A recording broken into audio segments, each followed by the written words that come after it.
So magandang araw sa lahat. Nandito naman po ako para i-share sa inyo ang naging journey namin papuntang Tinago Falls sa Iligan City. Mga bandang alas 5 umaga na nga kami dyan bumiyahe. So ang usapan namin ay alas 4 pero naging alas 5 kasi nga marami pang ginagawa. Nagpapaganda pa. So yan, nandyan na kami. Ang bilis.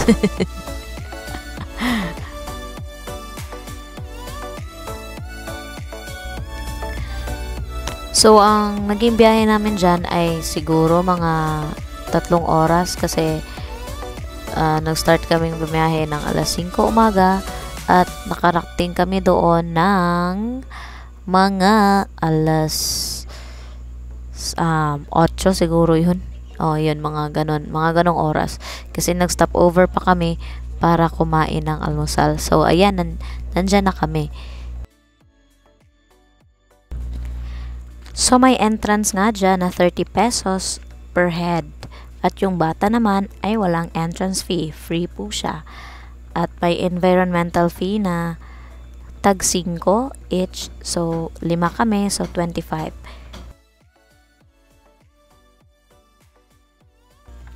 So, ang life jacket dyan ay tag 25 each. So, 5 kami.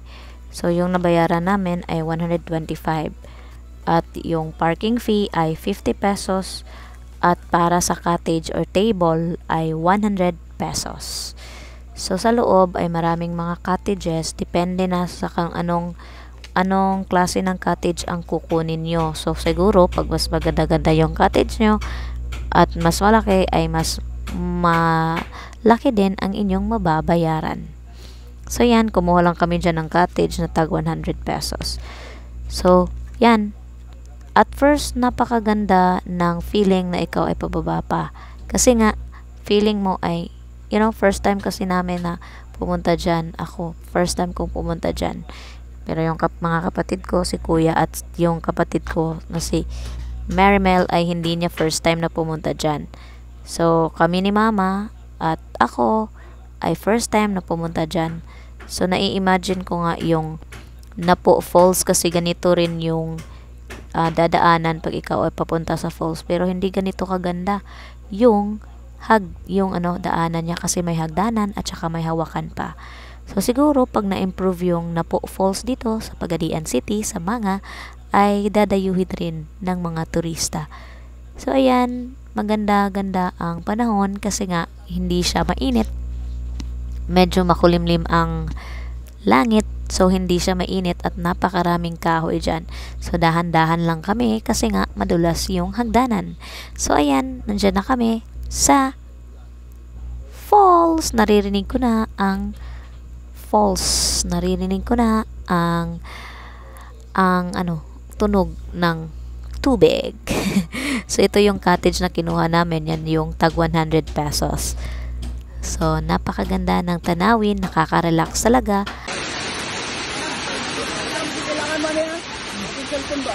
Ay, nilang namin. Oo.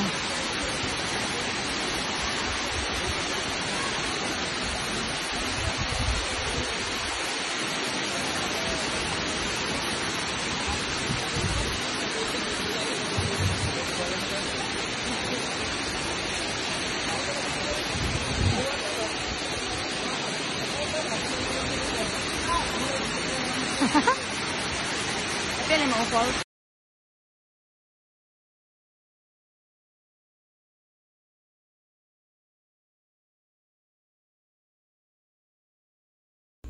Ayan, hinihipan ko na ang life jacket ni Sky dyan. Kasi hindi namin siya kinunan ng life jacket. Kasi nga may dala kaming life jacket na pambata. Thank you for Tito sa life jacket na yan. At yan na nga ay papunta na kami, pabalik na kami. Yung anak ko ang bilis-bilis lumakad. Parang hindi napapagod. Yan na, nagsimula na ang aming kalbaryo. Meron kaming kasama dyan na nasusuka pa siya, yun siya. At pagkatapos nun ay parang hindi kami napagod. Pumunta kami ng Robinson's Place, Iligan. Doon ay kami ay nanood ng sine. First time ko din na pumunta dito sa Robinsons Iligan. So, ayan, pauwi na kami. Nanood lang kami ng sine doon sa Robinsons Place Iligan. Yung pinanood namin ay yung King Arthur. So, ang King Arthur ay isang story tungkol sa isang aso kung paano niya tinulungan na maging successful yung mga athletes na yon. Siya yung naging guide nila at naging inspirasyon nila sa tagumpay nila. So, naging second place sila. At sa huli ay kinupkup ng athlete yung aso na pinangalanan niyang Arthur the King. So, ayan, mabilis yung lakad namin kasi nga mainit. So, si mama dyan, napakabilis maglakad. So, enjoy na enjoy nga kami dyan kahit medyo nakakapagod kasi nga galing pa ng Tinago Falls. So, ayan, pumunta kami sa longest boardwalk in Philippines sa Kauswagan, Lanao del Norte. So, ito yung isa sa spot na pangbata. So, si Sky dyan ay masayang masaya kasi nga nakita niya ang kiddie playground. So, gustong-gusto niya dyan. Wala kaming nabayaran dyan. Pero may entrance na 10 pesos each. Hindi ko alam kung kasama ba yung bata sa entrance na yon kasi ang nagbayad ay yung kuya ko. So, pero 10 pesos lang yung entrance at pwede mo nang ma-enjoy yung view na yan. So, yan, pwede ka maglakad-lakad dyan. Pwede kang mag-practice ng pasarela walk mo kung gusto mo maging beauty queen. Napakahaba ng boardwalk na yan. So, hindi na kami pumunta dun sa dulo kasi nga nakakapagod na. So, yan lang. Dyan na lang kami naglakad-lakad. Naglakad-lakad kami dyan. So, makikita nyo na napakaganda ng view.